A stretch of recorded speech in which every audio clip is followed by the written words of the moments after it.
Bonjour à tous et bienvenue dans cette nouvelle édition été du Grand JT des Territoires. Voici tout de suite les titres de l'actualité.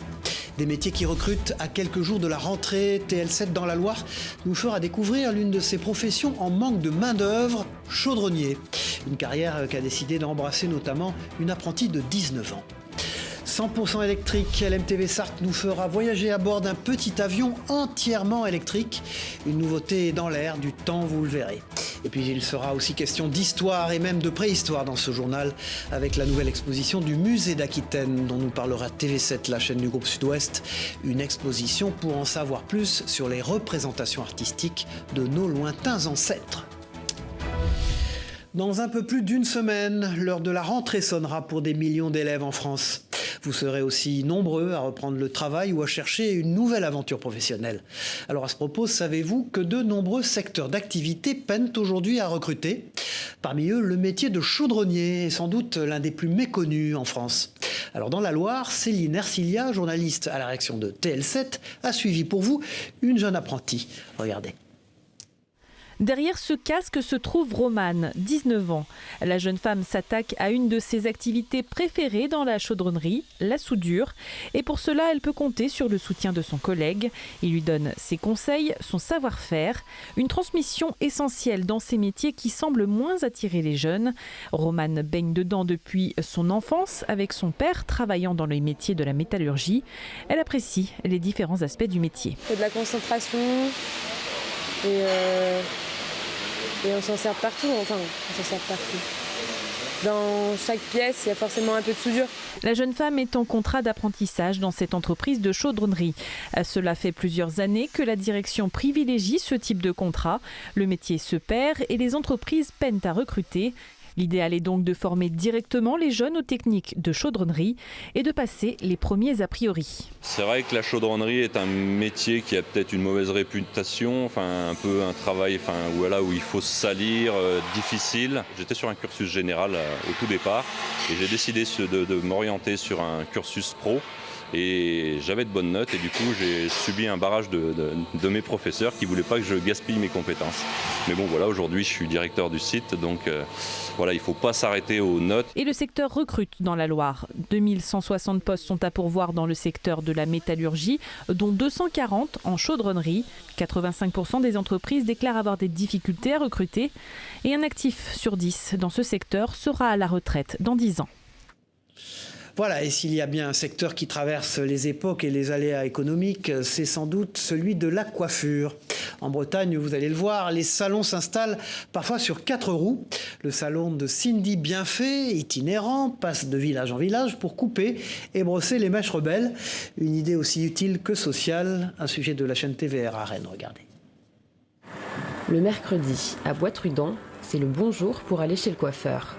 Depuis 4 ans, Cindy Bienfait s'installe avec son camion aménagé en salon sur la place de la mairie.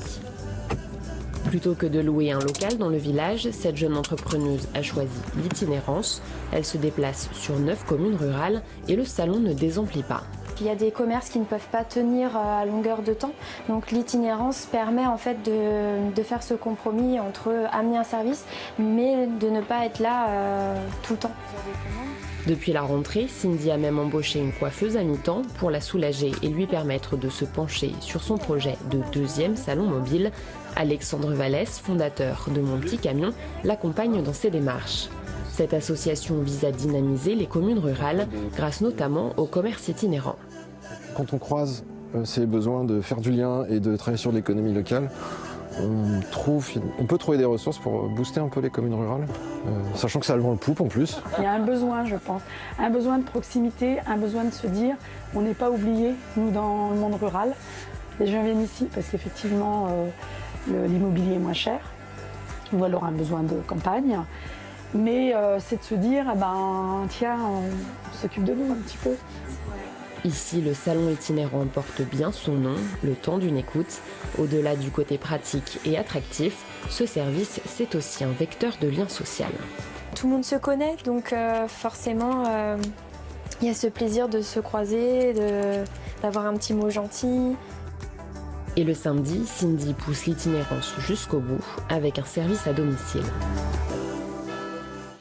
Voilà une bonne idée pour redynamiser les bourgs qui visiblement prolifèrent en Bretagne. La preuve cette fois-ci avec le projet singulier de plusieurs amis, celui de créer un bar-garage. Prendre un café, entretenir sa voiture, c'est donc désormais possible. Les précisions avec ce reportage de Karine Chevrolier pour TBO, la chaîne du groupe Le Télégramme. Aline, elle ouvrait de temps en temps. Quand elle voyait des copains arriver l'après-midi, elle ouvrait, quoi. Ces souvenirs remontent à une dizaine d'années. Le bar-brasserie de Lignol avait depuis gardé porte close. Mais il y a un an, 3 amis se lancent pour lui donner une nouvelle vie. On l'a d'abord fait pour la commune, je pense, vraiment. Et ça, c'est le premier point. On l'a fait parce qu'on est de Lignol, qu'on se plaît ici. Et on a voulu faire ça avec les gens qui nous ressemblent, en fait, dans les milieux ruraux. Steven, Gaëtan et Johan ont entre 26 et 31 ans. Avant de se tourner vers la gérance de ce lieu, tous les 3 étaient dans l'automobile. C'est donc tout naturellement qu'ils ont lancé ce bar-garage. J'aime le commerce, j'aime l'automobile, j'aime le contact avec les gens. Donc c'est des choses qu'on retrouve que ce soit au garage ou même en brasserie où on a plus le temps d'échanger. Car dans cette commune de 885 habitants, une seule boulangerie. Le nouveau commerce a apporté de quoi recréer du lien social et intergénérationnel. Ça réchauffe un peu le bourg, quoi, parce qu'on a du monde, on se voit, on vient, on s'arrête de temps en temps. Je crois que les jeunes issus du milieu rural ont envie de rester chez eux ou de revenir. Je ne vois pas pourquoi ça serait moins bien qu'en ville. Les 3 amis associés ont depuis embauché un salarié. Le Bienvenu propose aussi des soirées à thème autour des cuisines du monde et un café philo mensuel a vu le jour. Des excréments humains pour produire du gaz. Parlons à présent de cette étonnante initiative qui est actuellement développée près de Toulouse. Portée par une association, celle-ci vise à préserver le canal du Midi des rejets issus des toilettes des péniches. Pour ce faire, des toilettes sèches sont installées pour alimenter ensuite un méthaniseur. Les précisions avec Léo Ribérol pour Via Occitanie. Regardez ce reportage. Bien installé dans sa péniche sur le canal du Midi, Jérôme a fait installer il y a 4 ans des toilettes sèches. Alors voilà les toilettes sèches que j'ai mis en place il y a 3-4 ans. Tout va au même endroit dans le seau. Le seau, je le récupère en ouvrant ici. Objectif, limiter son impact sur la biodiversité locale, car la plupart des péniches rejettent les excréments directement dans le canal. Problème, lorsque l'eau n'est pas suffisamment brassée, la concentration d'azote augmente et favorise la prolifération d'une algue qui étouffe la faune et la flore. L'accès aux péniches étant difficile, déposer son compost n'est donc pas si simple. Après, le problème, c'est un problème logistique, c'est où mettre le compost. Les déchets, c'est pas à côté, justement, c'est aux environs de Picojoule et c'est à 10 minutes à vélo, avec des remorques, c'est pas évident de prendre les remorques pour transporter le seau. Depuis peu, Jérôme a rencontré Félix de l'association Picojoule. Celle-ci souhaite développer l'installation de toilettes sèches à séparation dans les péniches de Ramonville-Saint-Agne et récupérer leurs eaux usées pour les revaloriser grâce à un méthaniseur. Donc ça, c'est les caisses qu'on va récupérer sur les bateaux avec les litières dedans. On va les prendre et on va les vider dans notre méthaniseur. Nous, on va venir avec une plateforme flottante à côté du bateau, récupérer l'urine et les fécs, amener ça jusqu'à Picojoule, donc à peu près à 300-400 mètres du canal, méthaniser cette matière. Donc la méthanisation, c'est la dégradation de la matière organique qui produit un gaz, et ensuite la matière organique qui sera digérée, elle sera valorisée sur une ferme agroécologique qui est en installation à côté de chez nous. À l'heure actuelle, le projet est en phase de test avec 10 péniches. En 2024, le champ d'action de Picojoule devrait s'étendre à 75 bateaux, avec à la clé 50 tonnes de matière organique valorisée chaque année. Voilà, et pour protéger encore l'environnement, il est aussi utile de réduire la pollution causée par nos déchets plastiques. À ce propos, connaissez-vous le Fourgon, une entreprise en pleine croissance. Son concept est simple, distribuer après commande en ligne des boissons consignées à domicile. Une remise au goût du jour de la fameuse tournée du laitier, une idée en verre qui séduit, vous allez le voir, de plus en plus de personnes. Un sujet de Lina Bradodine pour la rédaction de Télé Grenoble. Bonjour madame, tenez c'est votre caisse, est-ce que vous voulez qu'on la pose à un endroit en particulier ? particulier? Non, je vais la... Voilà une livraison qui aurait été anodine 40 ans plus tôt, alors que la consigne était encore obligatoire en France. Mais depuis, les emballages à usage unique ont envahi le quotidien. Pour changer les nouveaux usages des consommateurs, le fourgon propose 300 références de boissons consignées sur son application ou son site internet. Une fois que le client a passé commande, il peut être livré dans les 2 heures selon les créneaux de livraison. Et normalement, ça a été validé sur l'application et là, on peut passer à la sélection des produits que le client a demandé. Donc là, on voit, c'est une soupe, 5 légumes. Reste à livrer le client en camion électrique sans qu'il n'ait à sortir de son appartement ou porter les caisses qui pèsent environ 20 kilos. J'ai découvert ça hier et je me suis dit que c'est une bonne idée d'acheter par exemple les sodas, tout ça, tout ce qu'on peut acheter en supermarché, le lait, tout ça en bouteille en plastique, de les acheter en bouteille en verre parce que ça coûte pas forcément plus cher et ça fait beaucoup moins de plastique, quoi. On est sensiblement sur les mêmes gammes de prix que dans certains supermarchés sur certaines gammes de prix. En revanche, on sait que sur d'autres gammes, on est moins compétitif. Des prix moins attractifs en raison du service rendu et de la consigne. En plus des boissons, soupes, café et autres sodas, le fourgon vend aussi quelques produits ménagers. Là, par exemple, on est sur une gamme de détachants textiles, pareil pour un usage quotidien à la maison. Le concept de vente en contenant consigné n'a pas été réinstauré par le fourgon, mais adapté aux particuliers. Quand on va dans un café ou dans un restaurant, très souvent les bouteilles qui nous servent, elles sont elles-mêmes consignées. Et nous, avec le fourgon, on a bénéficié de ce même réseau-là. Pour l'instant, 3 personnes travaillent dans l'entrepôt du fourgon à Grenoble, mais l'entreprise espère à terme atteindre un effectif de 20 collaborateurs. Réduire ses trajets en avion pour baisser son empreinte environnementale, cet été, vous êtes nombreux à faire face à ce dilemme. Et si la solution passait par l'électrique? Depuis le début de l'année, l'Aéroclub du Mans s'est équipé d'un nouvel appareil, le Vélis Electro, un petit bijou de technologie qui fait de lui le seul avion électrique au monde habilité à voler. Immersion au sol et dans les airs avec Enzo Maubert et Corentin Mauge pour LMTV Sarthe. Fox Bravo Juliette a un Vélis avec 2 personnes à bord. Nous sommes au parking des Ailes du Maine et nous roulons au point d'attente Alpha pour la piste 02. Qu'est-ce que ça change finalement l'avion électrique par rapport à l'avion thermique? Alors, ce qui change le fonctionnement d'un avion thermique ou électrique est tout à fait identique au niveau des commandes de vol. La différence vient du système de propulsion et puis également, non pas le silence de fonctionnement, mais la nuisance sonore qui est fortement affaiblie. Il y a plus de 15 décibels d'écart entre un avion thermique et un avion électrique. À l'extérieur, le bruit ne dépasse pas celui d'un gros ventilateur. Et avec ses 2 batteries, le Vélis Electro est capable de voler 67 minutes, une autonomie limitée, mais largement suffisante pour remplir sa mission principale, former les nouveaux pilotes. Dans un cursus de formation en moyenne de 50 heures à peu près pour le brevet de pilote, 15-20 heures peuvent être faits dessus. Une leçon dure en moyenne 3 quarts d'heure, et 3 quarts d'heure, donc cet avion remplit le contrat pour cette partie de la formation.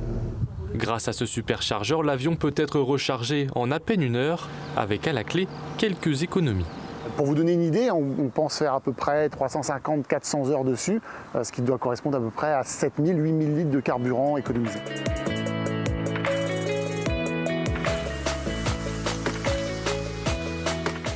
Voilà, que diriez-vous maintenant de rire pendant 1h30, sans retenue, sans limite et surtout sans jugement? Voilà une proposition intéressante à quelques jours de la fin des vacances d'été et alors que se profile déjà le stress de la rentrée pour certains. C'est aussi la promesse du yoga du rire, une technique qui vise à lâcher prise pour faire du bien à son corps et à son esprit.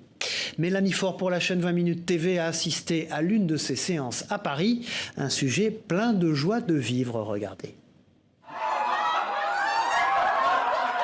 Ici, un seul mot d'ordre, le rire. Catherine démarre tout doucement l'atelier. Ce mardi soir, 20 participants au total et 14 petits nouveaux venus découvrir les rouages de la rigologie, discipline de libération émotionnelle. Et pour commencer, ils apprennent le célèbre rituel. Vous êtes prêts pour chanter le petit rituel? On y va. Ho, ho, ha, ha, ha. Ho, ho, ha, ha, ha. Ho, ho, ha, ha, ha. Voilà, bienvenue. Une entrée en fanfare, mais surtout un moment de communion avec soi-même. Des jeux pour s'apprivoiser, se rapprocher, être en confiance les uns avec les autres et dans l'espace qui les entoure.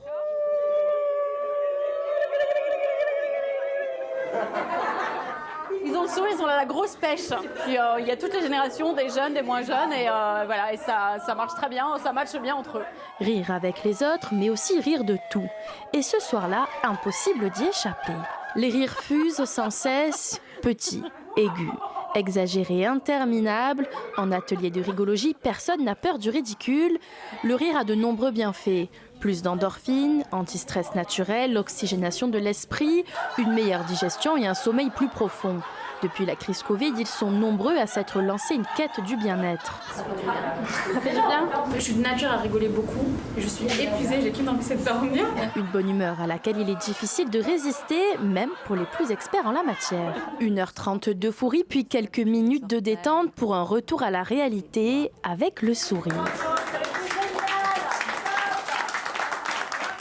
Allez, sans transition, mais toujours dans la bonne humeur, découvrons à présent la passion de quelques bénévoles engagés pour le patrimoine local. À la Clusa, les membres de l'association Patrimoine et Tradition se réunissent tous les vendredis pour faire tourner l'ancienne scierie du village qui fonctionne grâce à la force de l'eau. Un travail qui leur permet de perpétuer un savoir-faire perdu. Reportage de Luc Arouk pour la chaîne 8 Mont-Blanc. Déplacer cette énorme grume d'épicéa à la force des bras et de cette ancienne poulie est un défi quasi hebdomadaire pour les membres de cette association. Tous les vendredis, ils se retrouvent dans cette scierie traditionnelle qu'ils ont eux-mêmes restaurée. Fonctionnant grâce à la force générée par l'eau de ce ruisseau, cette scierie tourne comme à ses débuts il y a près de 2 siècles. Les membres de l'association perpétuent ainsi un savoir-faire très cher à leurs yeux. C'est là qu'on se rend compte qu'on n'a rien inventé. Ouais. Les anciens avaient des idées. On travaille à la méthode ancienne, quoi. Voilà, c'est ça. Comme votre courant, à l'identique. Voilà. C'est ça, c'était bien. Passionnés par le patrimoine de leur commune, tous ces retraités aiment aussi se retrouver autour d'un vrai moment de convivialité.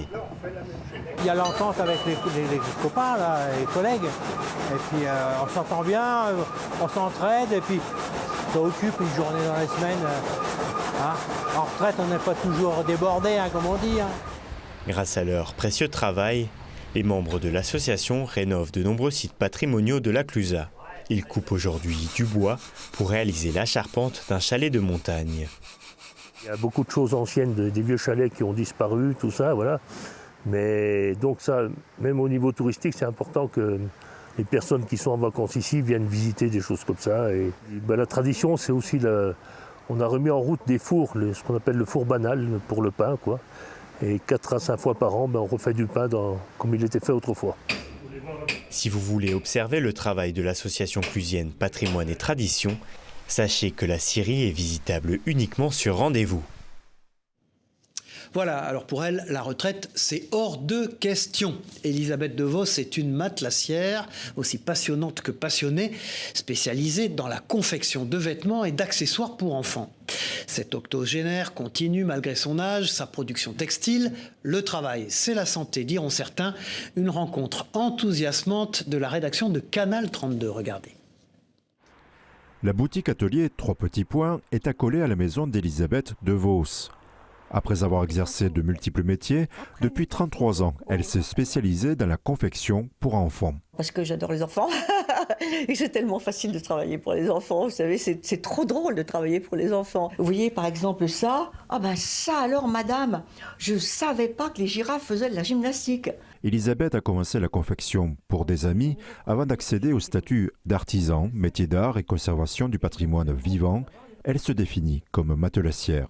Elle consacre près de 10 heures par jour à la découpe et l'assemblage de tissus d'origine française ou allemande.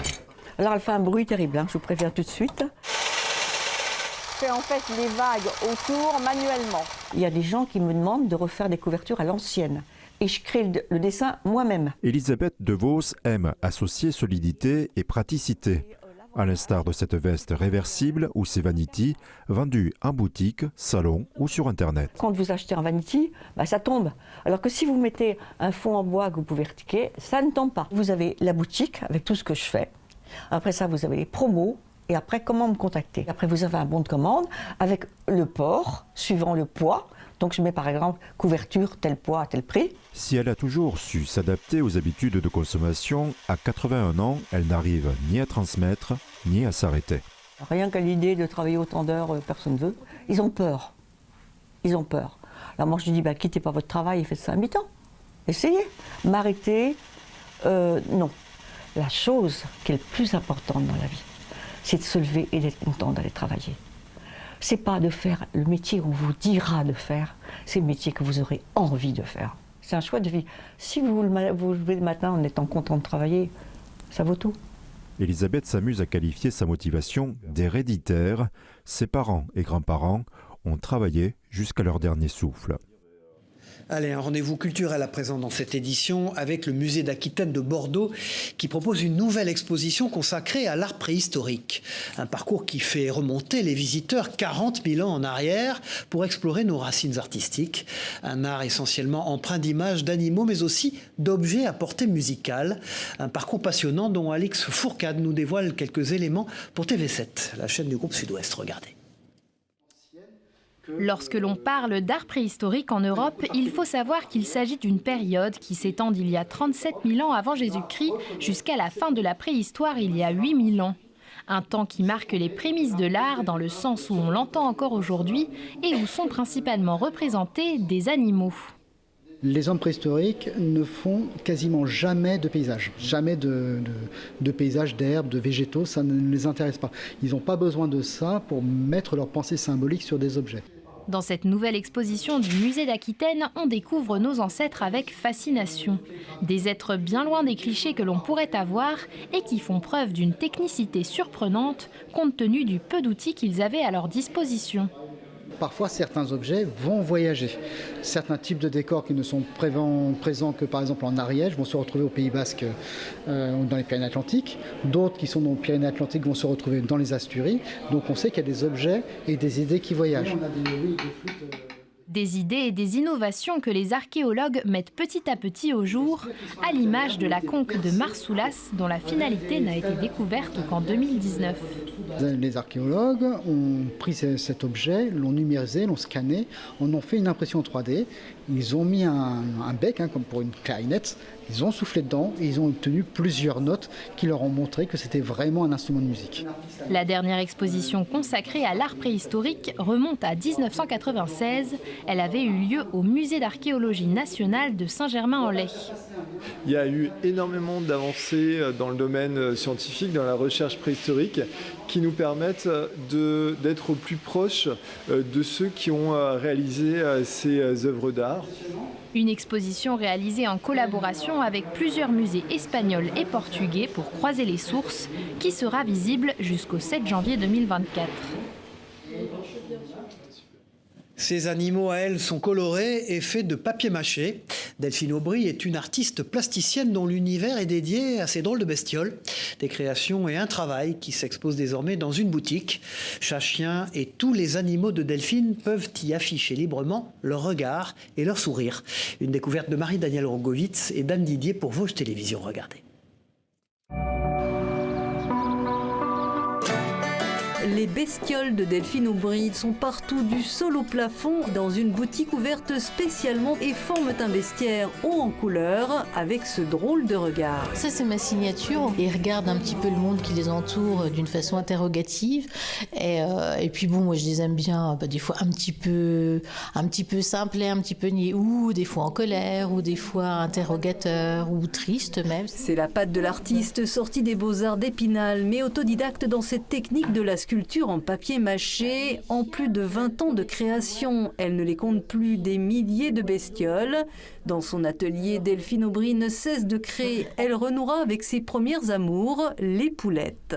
Une petite poulette comme je suis en train de faire, c'est à peu près 2 à 3 heures de travail, toute étape confondue. Puis une grosse bête comme le chien qu'on a à côté, là c'est entre 30 et 40 heures. Mais dans cette arche de Noé, Delphine a toujours conservé son premier spécimen, une célèbre cochonne, Henriette Dumont, c'est son nom. C'était l'exposition bikini avec des cochonnes en maillot de bain et elle a un petit peu toute nue parce que c'est coup de soleil semi-intégral.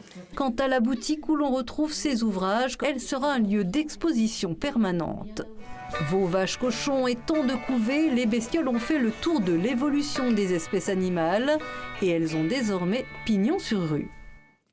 Voilà, c'est la fin de cette édition. Merci d'avoir suivi ce grand JT des territoires. On se retrouve très vite pour une nouvelle édition. Au revoir à tous.